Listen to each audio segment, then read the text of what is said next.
Bandits on Sunday afternoon invaded Kokanawa community in Danko-Wasagu local government area of Kebbi state, abducting two residents, looting homes, and setting several houses ablaze. The attackers also rustled cattle and other livestock, leaving the community in chaos and fear. The incident was revealed by security analyst Bakatsine in a post on X, where he detailed the scale of destruction and displacement caused by the raid.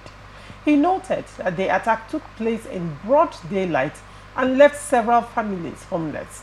As of the time of filing this report, security agencies have not issued an official statement regarding the attack. The incident adds to growing concerns over rising insecurity in rural communities across Kebbi State. Still, this is Bandits. So now we have them operating at different levels. We have herders, armed herders, we have the bandits, we have unknown gunmen, we have Boko Haram, we have, it's a lot, it's overwhelming, and it appears that each state has its own peculiarity. For some states it's bandits, for other states it's Boko Haram, for other states it's herders, for other states it's unknown gunmen, and and on and on and on, as it were. Now, Kebbi State, attack in broad daylight. I recall that in Benue State, 2 weeks after the attack on Yelawata community, other communities were attacked again, and the scale of that attack started by 11 a.m. and lasted till 2 p.m. and I think about 4 communities were attacked, back to back, like they started from this community, entered this other community, started from that. And I had one question, on the show that day. Where were the security officers? How were these people able to do this for hours? Hold 4 communities hostage for over 4 to 5 hours and nothing happened. What exactly is going on? One would say, is there something that we don't know, or is a lot comes to mind, and it appears that as the day goes by, these people become increasingly audacious in their actions, operating in broad daylight. The time it takes to loot families, burn down these homes, and leave several people homeless. Laurentia, this is a very painful situation, and in my view, I will advise the president to relieve all the security chiefs of their appointment and seek for capable hands. As far as I'm concerned, they have failed Nigerians in the discharge of their security duties. Does it mean the number of hours these bandits attacked this community, people didn't make phone calls to the police, to the DSS, to the army? Does it mean that in those communities there are no divisional police offices? Good question. Does it mean, considering the volatility of Kebbi State, are there no army camps closer to those communities? These are pertinent questions that Nigerians should ask themselves and throw it back to the military chiefs, to the security chiefs. These people are playing politics with security in Nigeria, because if the insecurity is not there, they don't cash out. So they pride on insecurity because they know if the place is insecure, the votes will increase. The security allocations to them will increase. They are gambling with human lives. Nigerians are dying every day. I read a research finding 721 Nigerians have lost their lives this year alone on insecurity. While what is happening in Israel and Iran, I mean, we can't even find near 30,000 people dead with all the massive airstrikes and all that. So you find it very disturbing, very alarming, very shameful that conflicts perpetrated by non-entities, perpetrated by those that are not trained, can hold a country like Nigeria hostage. Laurentia, that is not positive at all. That is to say that people in the security are either giving information to these terrorists, or we have, I mean, it's no news, it's obvious, yes, that some of the military, we saw videos where the army caught their own personnel sending bullets, sending guns to these terrorists. That is to say, there are people within the military and other security that gives out ammunition meant to fight these people to the people to fight against them. If not, tell me, how can riffraffs attack two communities for hours, looting families for hours? No police van came. They maimed people, burnt houses, no police van came. But Laurentia, I can challenge you now.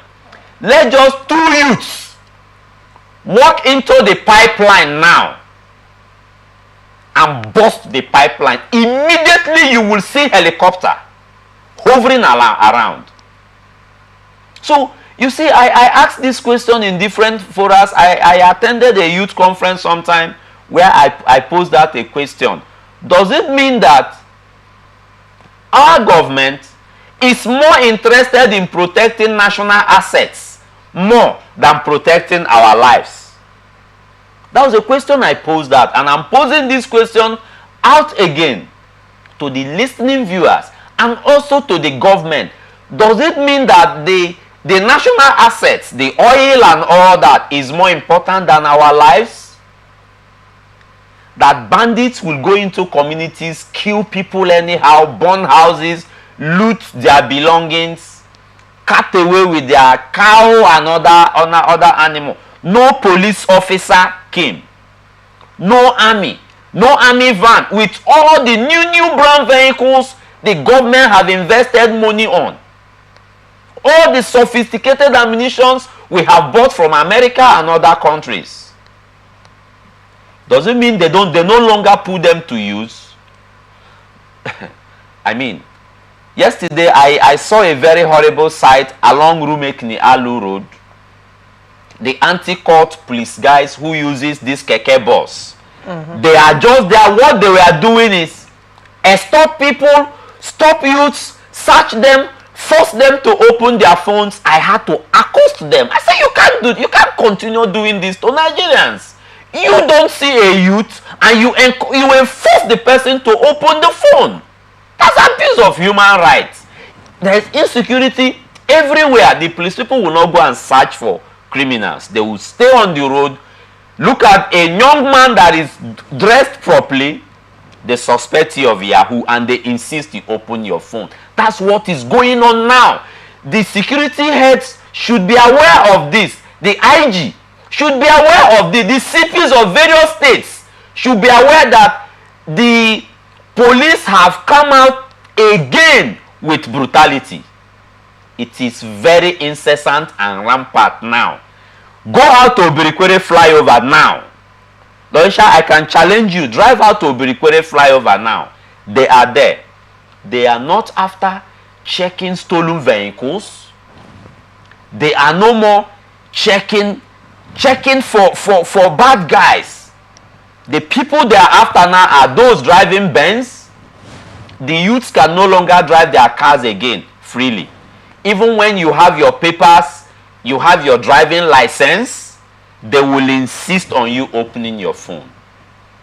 I mean, but they probably Nigerians have to come to a point where they know their rights. Because the thing here is that a lot of them are intimidated that the moment, you know, one slaps you, the other holds you by your waist and all of that. And a lot of times they don't want that pressure and the threats of we'll take you to the station.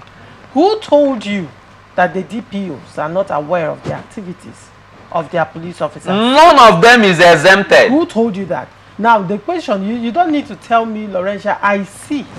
Okay. I am in River State. I see. I have evidence, actually.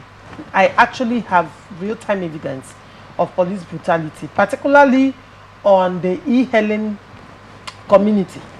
You know, these e-hailing drivers, you know, most of these young people and all of that, when they're on a ride, the police will stop them. They are not interested in the driver. They are not interested in the papers of the driver. They are interested in the passenger that the driver is opening of phones. Yes, to open That's the what phone they are and interested all of that. in. And they will tell the driver to go. And in most cases, they will ask the driver, how much is the ride? The driver will say, oh, the app charge to so amount. They will tell the passenger to pay the driver. And then, you know, they will tell the driver they are taking the driver to the rider to the station. The question will be, what has he done? And you know, the most concerning thing about this is that most times they use unmarked vehicles, unmarked keke buses. And another concern is that they are uniform. They block their names and their numbers with a jacket. So the buses are unnamed, no description on the bus. The buses or the vehicles don't have plate numbers. And the officers themselves, you cannot get their name because their names are covered with jackets. So now the question would be, are these officers at this point even willing to listen to others? Recall that there was a time that the IG of police ordered that police officers should all leave the road, particularly in Southeast and South-South. Did that happen? Yes, it They happened. didn't obey that But they didn't instruction. obey. They only obeyed few days, and it reappeared again. Yesterday, I watched on channels where a team led by a commissioner of police of a particular state, you know, the CP was on the road, okay, attending to motorists, telling them not to give any police officer a dime, not to also open their phones to any police officer, that's an abuse of human rights. The CP went ahead and released the phone number that the populace can call in case such incident occurs. See, what I'm saying is this. The CPs are there in their various offices. They may have good intention in policing their various states, but the boys they send out there, they are demons. They don't care about policing anymore. I have so many of them as friends in anti-court. They don't care about policing again. What they are after now is what they will make. They call it choppings in their way. Okay. Let's go out and look for choppings. What is the chopping? The chopping ordinarily should be proper policing, which is maintaining law and order as enshrined in their Police Act Section 4. But they no longer do that. What they now do is go out, intimidate people, see, these boys pay as more as 300,000, 100,000. The last one I took care of, I insisted. Hold on. No, I'm telling you. I have evidence of one that has paid over $1 million. I can call a name that paid $1,500,000 to a team that came from Zone 16. Zone 16. Zone 16, the people should know. IG, Hyper City. Zone 16 is troubling River State. They are troubling the youths. They saw my cousin on the road. They held this young man. They insisted he should open his phone. The young man said, I can't open my phone for you. That's my privacy. I can't open my phone. You didn't buy the phone. They beat up this young man who gave him money to buy iPhone 16. The young man said, I won't identify myself to you. Do you know that they bundled this boy, took him to Bayelsa? They didn't even lock him in the police cell. They kept him in a hidden place until this boy paid 1,650,000. Zone 16, Bayelsa. They are rampant here in Rivers State looking for supposed Yahoo boys. I mean, internet fraud, is that not the jurisdiction of the EFCC? The police should maintain law and order by making sure that the armed robbers are no longer there. Few days ago, a lawyer was assassinated here in Rivers State. My very good friend was killed. Till now, no news. So what are we talking about? This whole thing is becoming so alarming. Nigerians no longer, even with the harsh economy, people are still being intimidated. They took away 1,600,000 from my cousin. This one I'm telling you is not 2 weeks old. Then last week, another of my cousin, I wouldn't mention their names, along Alurumekni Road, he was held on returning from school. And they insisted, the anti-cult men insisted that he opens his phone. The boy, out of fear, opened his phone. They saw a chat with a foreign woman. They said, oh, you are into internet fraud. They held him. The young man called me. Barrister, anti-cult, they are holding me at Alurumekni Road. They said I should pay 200,000. I said, what? 200 what? Before I could get there, they dropped the young man. Finally, they extorted 60,000 from him. So, you see, this is becoming so alarming, becoming so disappointing. The police that ordinarily should maintain law and order is now becoming the insecurity themselves. So, how will the people trust them? Nigerians don't trust the police force. Nigerians don't trust any of our securities anymore because they are not working according to laid down rules and regulations. All right. Very